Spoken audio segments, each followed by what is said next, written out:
welcome sa bahay ng mga pogi. Naghahanap ba kayo ng mga furniture, mga gamit sa bahay, or mga home decor na mura at sobrang gaganda?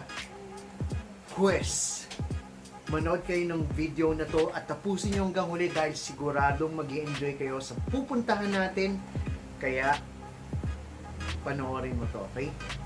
Okay? Bakit ba sulit? Kasi nga, naka-sale sila up to 30% off. Hindi lang yun. Kapag nagpa-member ka or member ka ng store na yun, meron pang 15% on top of the discount. So, kung 30% yung discount ng bibilin mo, kapag may membership ka, may extra 15% discount. So, 45% discount na yun. And to top it all, talagang magaganda yung mga products nila. Papasyal ko kayo dun ngayon at ipapakita ko rin sa inyo kung ano yung mga binili namin. Pero bago yan, bago tayo umalis, ikikwento ko muna sa inyo. Actually, na-video na namin yun. Pero, kwento muna. Dumating kami doon, mabilisan lang to, yayaan lang kami ng misis ko. Napunta kami doon, mga 5:40 kami umalis ng bahay. Tapos dumating kami doon, mabilisan dahil Sunday, walang traffic. Dumating kami doon around past 6 p.m. Siguro 6:05 or 6:10. Hanggang 7 o'clock sila, sabi sa website. Pagdating namin doon, ayaw na kami papasukin ng guard kasi may cut-off daw sila hanggang 6 p.m. So kahit na 7 p.m. ang close nila, bawal na pumasok kasi nga, kailangan nila nang umuwi ng eksaktong 7 p.m. So nakiusap kami, pinapasok naman kami ni guard dahil nag-promise kami na mabilisan lang. So yung vlog na ginawa ko kagabi, 1 oras or less than 1 hour. Umikot kami doon sa shop. Namili kami ng mga bibili namin all in less than 1 hour. So mabilisan lang to. Kasan nyo na lang yung volume ng mga gadgets nyo habang pinapanood nyo yung vlog ko kasi mahina lang yung boses ko dahil pinapantay na ako ng guard dahil kailangan na nilang mag-close anytime soon. And dahil ang laki ng shop or ng store, hindi namin naikot lahat. Sa first floor lang kami. Sa mga home decor at mga tablewares lang, sa mga linen and etc. etc. Pero sa susunod, abangan nyo, gagawa tayo ng part 2 ng vlog na to para mailibot ko naman kayo sa bilihan ng furniture at ng mga kung ano pa. Okay? So, for now, eto muna ang panoorin nyo.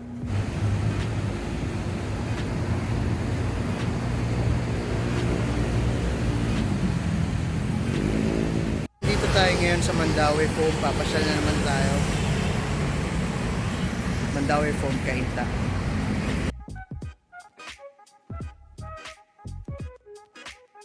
Ang dami nilang nakasale. Lahat ng mga nila nakasale.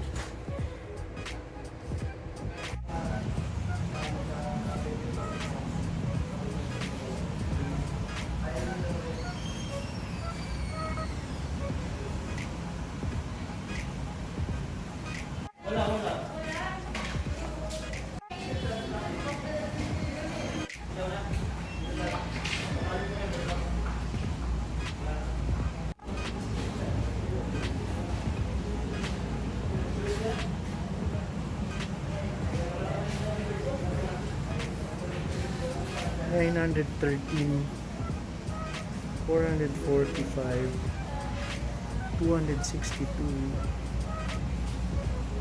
$574 lang.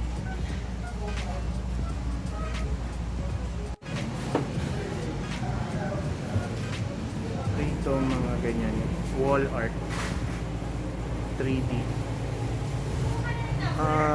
899.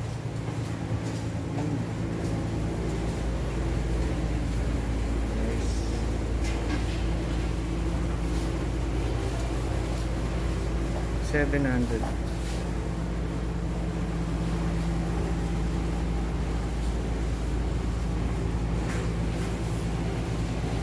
Gusto ko mga ganito.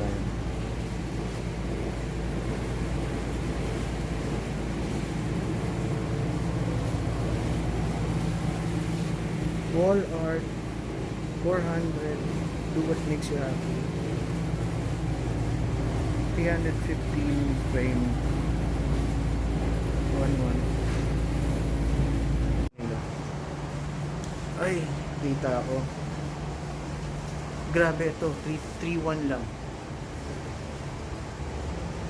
3.1, ang laki.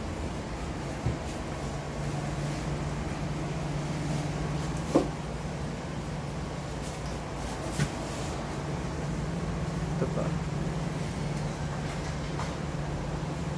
Siguro ito pang CR, washroom, bathroom. Pogi na, no? Grabe ang pogi. 560 lang.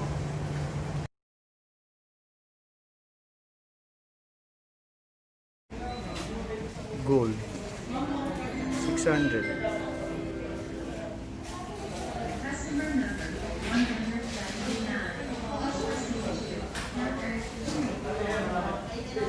Ito 504. Plants succulent 75. Kung gusto niyo ng mga ganito, anong tawag dito sa mga ganito, I don't know. Pero etong ganito 345 lang. Ito 550. Head east on Ortigas Avenue extension toward Gen. A. Ricarte.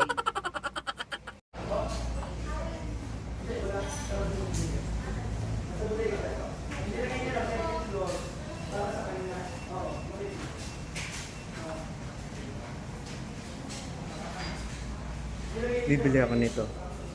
Big Ben.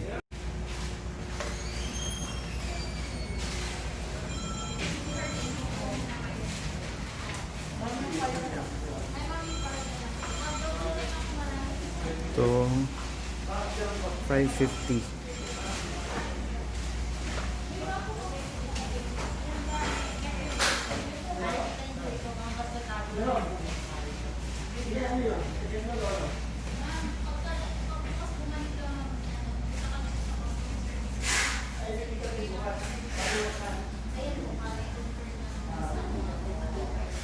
So mura na, not bad na yung price niya. Naka-sale, 672.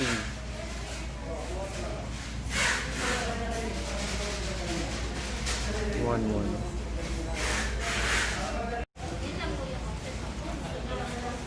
Pila nila 250 lang, 20 by 20. Malaki. 249 naka-sale. Mas na dito sa Mandaue Foam. Ang dami na nilang Christmas tree. Ang aga.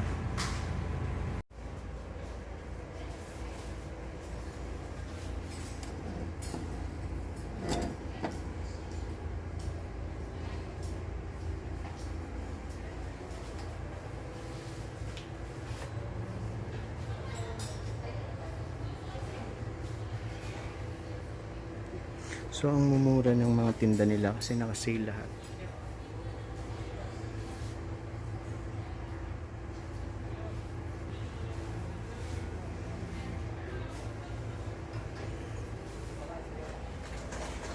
Andito ako sa mga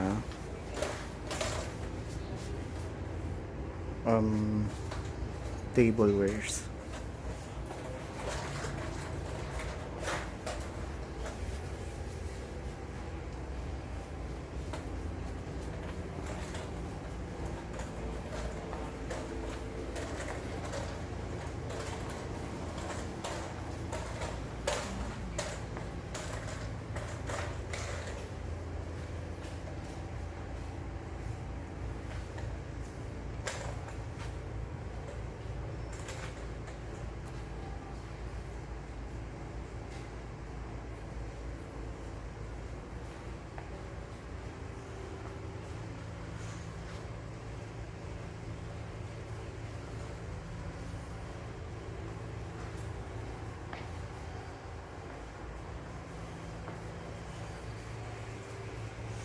Pang mayayaman, bibili tayo nito.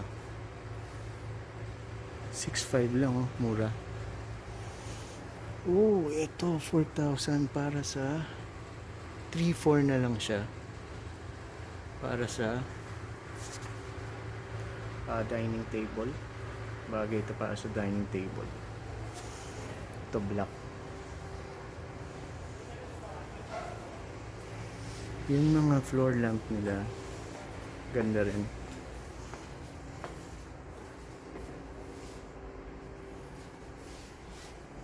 $5,200 lang to.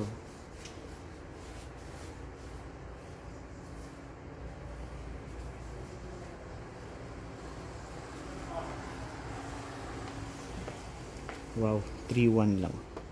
2,635 na lang siya.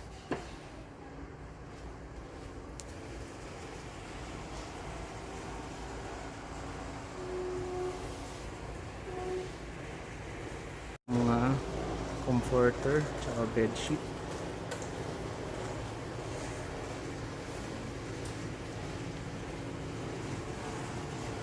Yung mga bedsheet nila full or double, 1,099.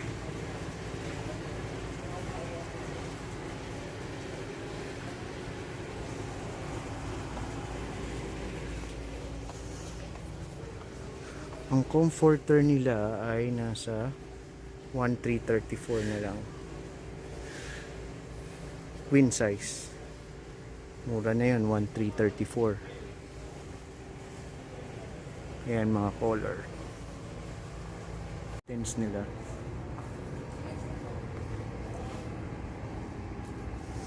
Mga curtains dito, check natin yung price.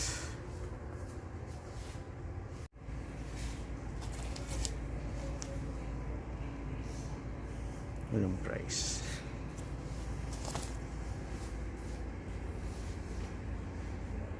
Ito 550 na lang siya.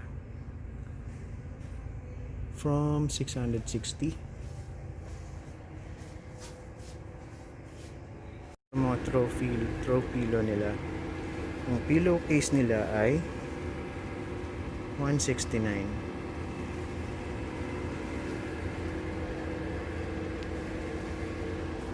Ito pa. Kung gusto mo, ito may pusa dito. Balahibo ng pusa. 299 lang.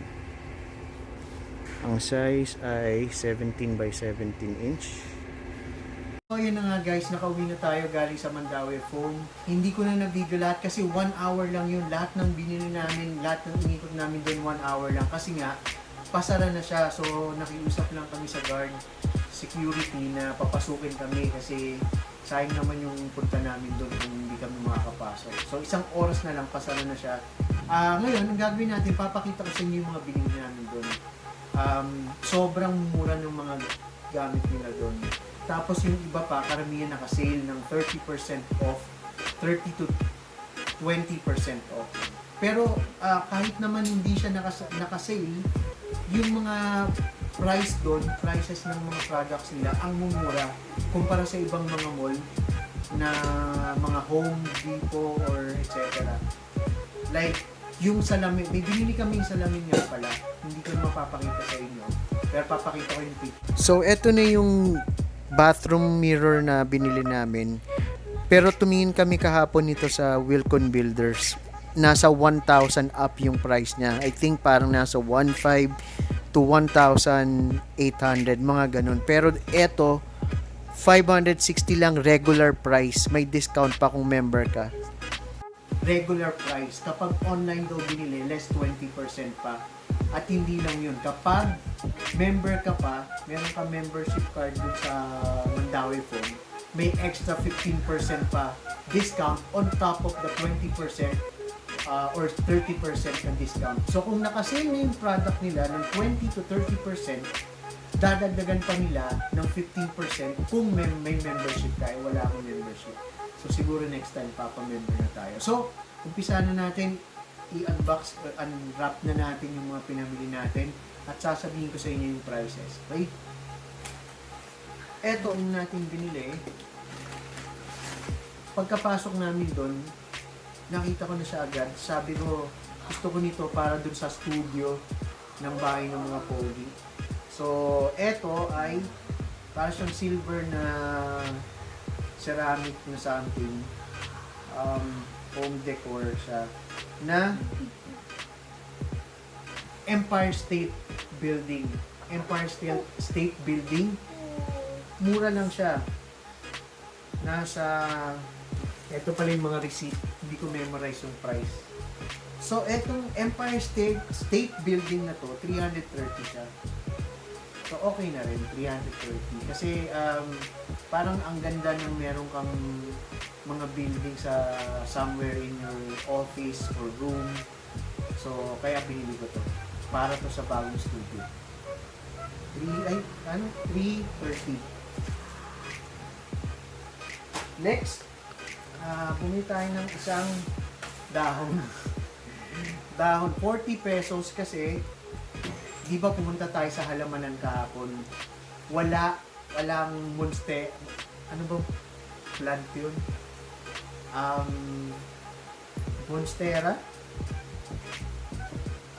Monstera pala yung hinahanap nating plant dun sa halamanan, hindi natin nakita, kaya bumili ako ng artificial plant para sa bago nating studio. So, yung mga to, makikita nyo pag na-set up na natin yung studio. Makikita nyo lahat ng binili natin today. So, 40 pesos. Next. Eto, may jar na white. Para siyang gray, na para siyang vintage type kasi may mga parang crack. Ayan o. Para siyang crack, may mga crack sa loob. So, para siyang vintage type na jar ba tawag dito. So, ayan. Siguro pwede natin ilagay natin ito dyan. Nag-iisa lang. So, okay, diba? And, mura lang din siya. Ito ay hindi naka-sale. Ang regular price niya ay 420 pesos. So, not bad, diba? Okay na rin. Tapos, siguro ito yung pangalawang binili namin pagpasok namin sa Mandaue Foam sa 1 hour challenge. Dapat meron kayo nito para, pampaswerte siya, tsaka pag mayaman ka, pag mayaman, dapat may ganito sa sala. Eto. So, meron siyang base. Wood nga lang pala siya.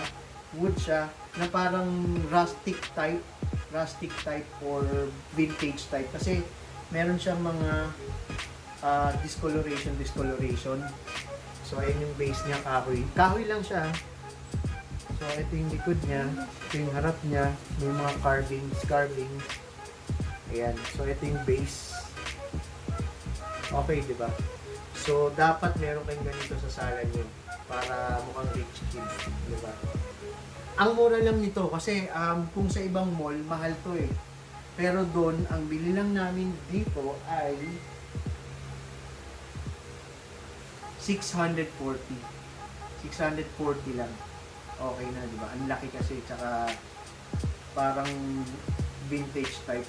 Gusto namin yung mga parang rustic vintage type sa bahay. Diba? So, okay to. Ano pa ba? So, yun. Ito na yung mga binili natin, guys. Pero bumili tayo yung sa salamin. Papakita ko na lang, pa-flash ko na lang sa video yung picture. Pero yun yung binili din natin. Isa pang goodbye. Kung nagustuhan nyo itong video na to, please hit the thumbs up button. Click nyo na rin yung subscribe and ang notification bell. Kasi sa part 2 natin ng shopping sa Mandaue Foam, dadalhin ko naman kayo sa furniture section. So magtingin tayo ng couch, bed, and kung ano-ano pa. Titingnan lang, hindi tayo bibili. So yun, kita-kita tayo sa next video and abangan nyo yung video ng part 2 nitong Mandaue Foam shopping. See ya.